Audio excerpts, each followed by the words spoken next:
Құнанбаевтың туған күні екен 10 тамыз. Қызым, анам Абай Құнанбаевтың өлеңдерін жатқа білесің бе? Иә. Қандай өлеңін білесің?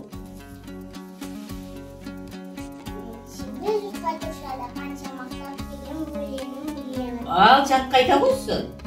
Сенде жұртқа тұршада қанша мақтап. Сенде жұртқа тұршада қанша мақтап. Әуре етеді ішіне қулық шақтап. Өзіне сен өзіңді алып шығар. Еңбегіне ақылын екі жақтап. Өзіңді сенгістікпен әуре етпе. Құмарпаз болмақтанда қуып кетпе.